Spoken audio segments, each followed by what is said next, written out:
Cuando es verdadera, cuando nace de la necesidad de decir, a la voz humana no hay quien la pare. Si le niegan la boca, ella habla por las manos, por los ojos, por los poros, por donde sea. Porque todas y todos tenemos algo que decir a los demás, algo para celebrar o para perdonar.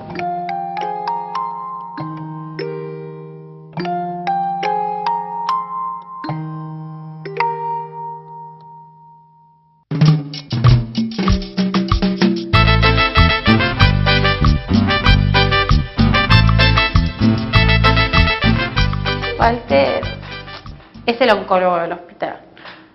Y yo lo molestaba, un día entró a la pieza, le dije, Walter, yo podría ser tu hija. ¿Por qué? Le digo, adoptarme. Le digo, no estamos los dos pelados, le decía yo, porque no tiene pelo, Walter está pelado.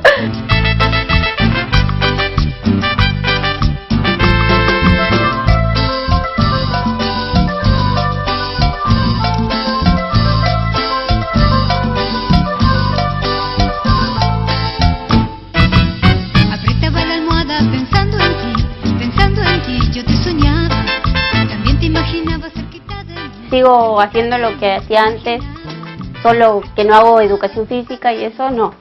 Como me sacaron el nervio ciático, no puedo correr con eso.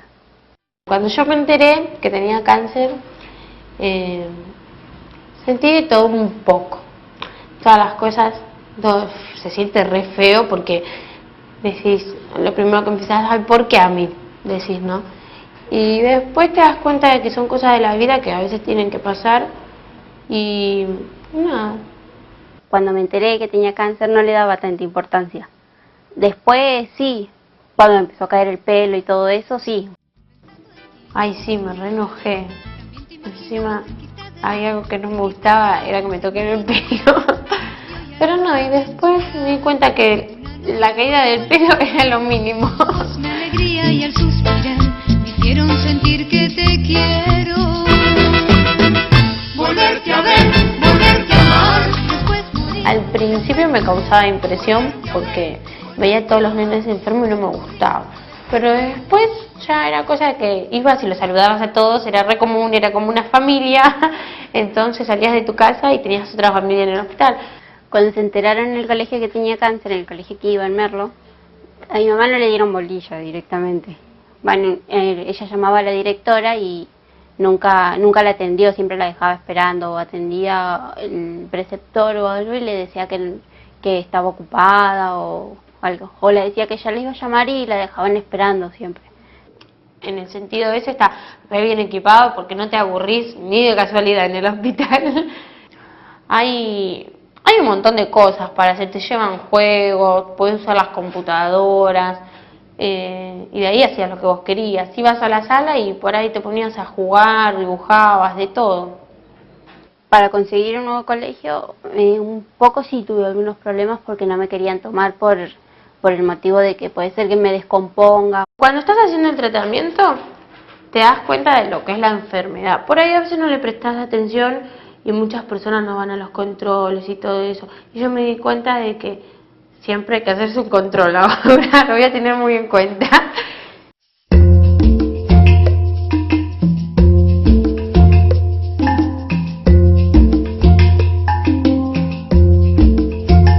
Las mujeres suelen llegar tarde a la atención. Entonces, cuando se llega tarde a la atención de un problema de este tipo, en general ya estamos hablando de cáncer y estamos hablando de una detección muy tardía en donde los tratamientos por lo tanto son mucho más agresivos.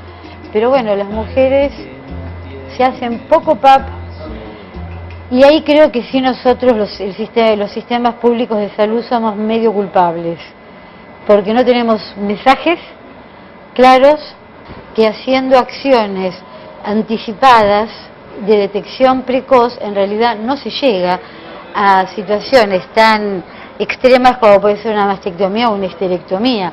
Con este tema del objeto sexual, las mamas ligadas a un objeto, a un deseo, yo diría una cosificación, ¿no? A veces creen que son graciosos algunos médicos en algunos chistes, con respecto a las mamas sobre todo. Cuando una mujer va a un hospital se la tiene que atender bien porque le tenemos que garantizar el derecho a la salud. Muchas veces cuando se hace un PAP a una mujer, lamentablemente en muchos establecimientos hospitalarios lo único que separa a ese consultorio del pasillo técnico, que es por donde circula el equipo profesional, es una cortina. Entonces la gente abre la cortina y la mujer está con las piernas abiertas y le están haciendo el PAP. Bueno, eso es vulneración del derecho a la intimidad y a la privacidad. A mí me parece que básicamente el problema con las mujeres es que llegan tarde porque la salud de las mujeres siempre está en un segundo plano, siempre. Siempre están los hijos cuando nacen los hijos, porque tienen el control en el puerperio, porque después tienen el control hasta los 6 años, cuando el marido se enferma, porque nunca quiere ir al médico, entonces hay que llevarlo obligado, después la madre, el padre, los suegros y todo. Las médicas y los médicos, pero ¿por qué no viniste? Perdiste el turno, no puede ser que no te ocupas de tu salud, y no pensamos que esa mujer no se pudo ocupar de su salud, no porque es mala, no porque es irresponsable, no porque te voy a echar más culpa, es porque no pudo, no tuvo tiempo, es eso, así de sencillo.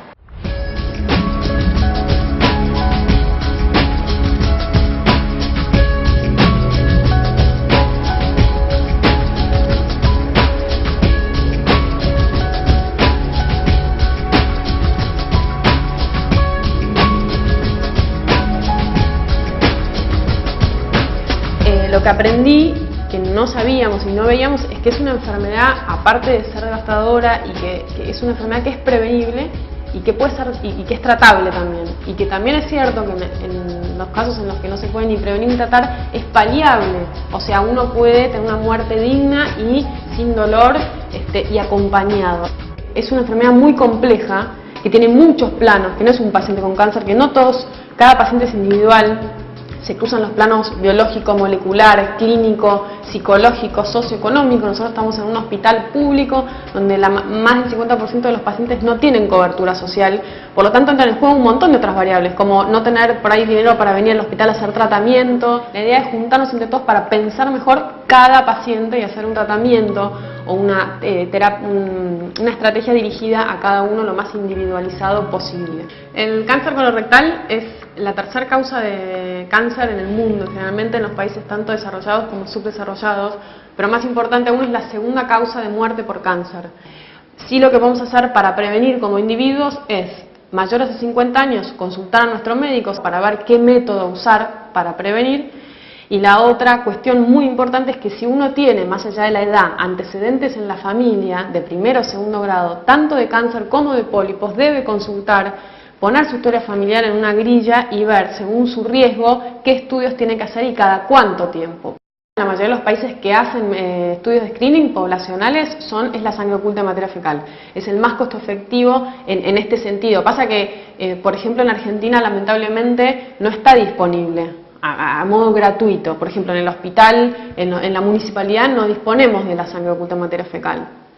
No hay programas que salgan desde el Estado, campañas de prevención que vayan a toda la población. Es cierto que cada médico en particular hace sus estrategias individuales, pero en realidad las campañas de prevención que van a generar cambios y disminución en la incidencia son las campañas globales. Hay en los valles un pueblo lleno de sol,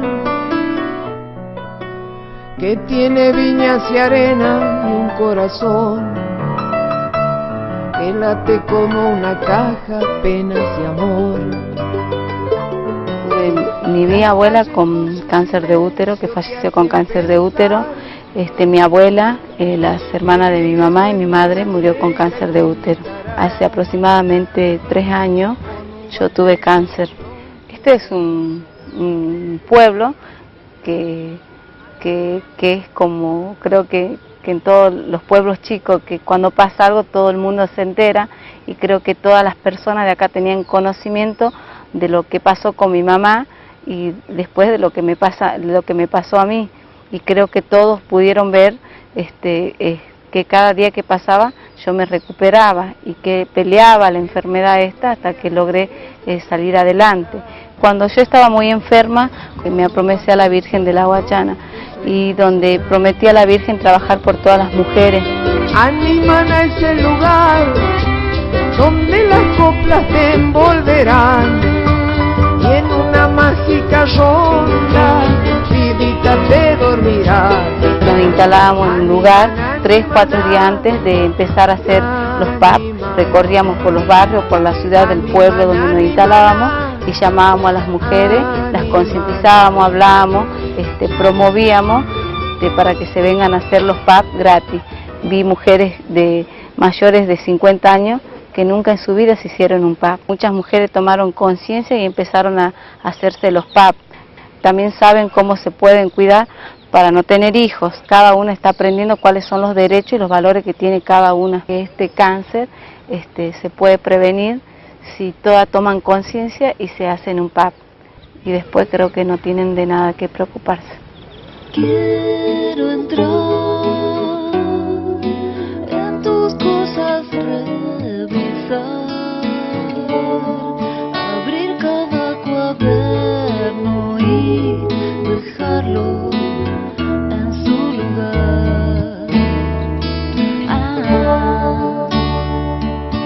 Y buscar. Cuando no hay tratamiento para la cura, recién ahí hay muchas cosas para hacer.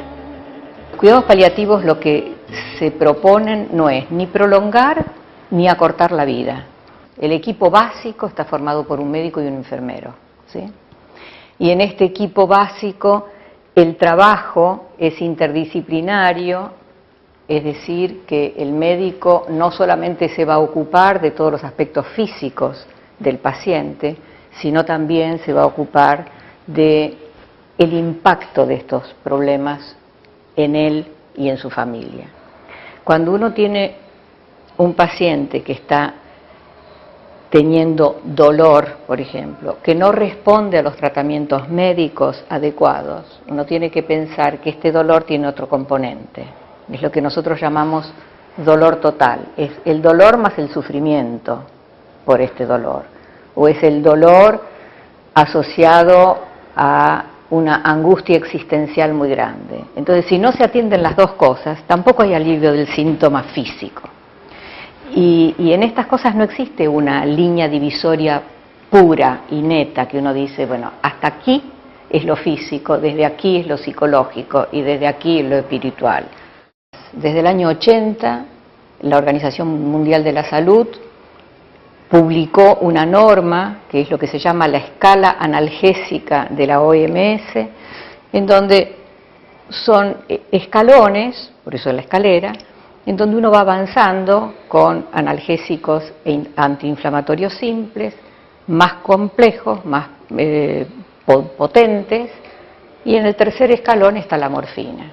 Entonces yo digo morfina y la sociedad entra en pánico, porque la morfina está asociado a terminalidad. ¿Y cuáles son las barreras para la accesibilidad? Muchas.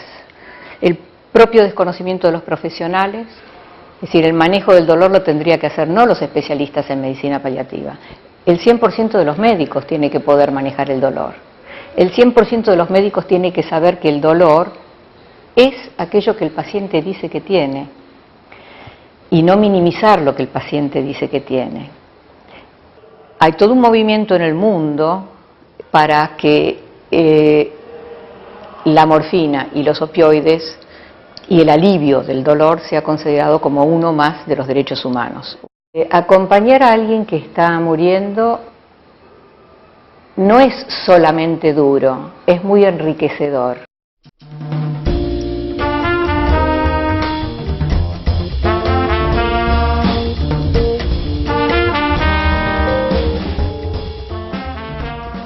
Yo creo que el miedo es lo que más nos cuesta, lo que más nos impide ir a hacernos revisaciones de cualquier tipo. Primero dicen que les duele. Esa es la primera frase que yo oigo. Ay, ¿y te dolió mucho? ¿Qué? La mamografía. No, no te duele mucho. Yo tengo 40 años de periodista. Y creo que en 40 años de periodista, hace solo 5 o 6 años, que he podido decir la palabra cáncer. Nunca la he podido decir. ¿Por qué? ¿Por qué cáncer? era sinónimo de muerte. Me asustó un poquitito la idea, pero dije, ¿y por qué no? ¿Quién soy yo para no tener un cáncer? Es un shock inicial muy grande. El cáncer de mama que yo tuve fue hace 7 años. Me explicaron que había que hacer seguramente rayos, que había que hacer seguramente tratamientos distintos. No pienses, ¿por qué a mí? ¿Por qué a mí? Porque sí, porque me pasó a mí. Lo más maravilloso que hay en la vida es la vida y es tuya, y agárrala con todo el alma.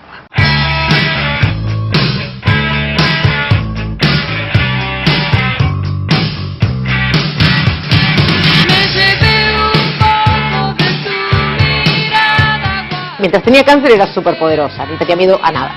Eso, iba por la calle, no tenía miedo a la noche, no tenía miedo que me asaltaran, que me mataran, no tenía miedo a nada. Nada podía, o sea, todo el mal lo tenía yo. Y la peligrosa era yo. Yo todo el tiempo tenía la idea de tratar de no hacerme la boluda con lo que estaba pasando, como de enfrentarlo, de mirarlo y de no disimular. Y por otro lado, no me da vergüenza. Hay gente que no se banca ir sin peluca y se pone la peluca y todo bien, o sea, yo lo sopesé, en algún momento tuve pelucas, las probé, me sentía más cómoda así. Yo estar consciente de cómo los demás se asustaban y de usarlo premeditadamente, o sea, de decir no tengo tiempo y mirar a alguien y que la gente temblara porque entendía que le estaba diciendo me voy a morir. Entonces, o sea, yo era consciente del miedo que da y me parecía que era el momento de hacer un Sansón al revés y usar la pelada como un poder. Dado que era pobre poder, ¿no? Está hecha bolsa, ¿no? Fue una manera de pararme frente al cáncer y es una manera que, bueno, a mí me funcionó, o sea, como más, como eso, como algo que voy a dejar afuera de mi vida, o sea, algo que me enoja y no algo en lo que me acomodo. O sea, traté de no decir, ay, ¿por qué a mí? ¿Por qué a mí? Nunca pensé que iba a tener cáncer, nunca tuve, en mi familia no tengo no tenía ningún motivo para estar perseguida, entonces no era un tema en mi vida.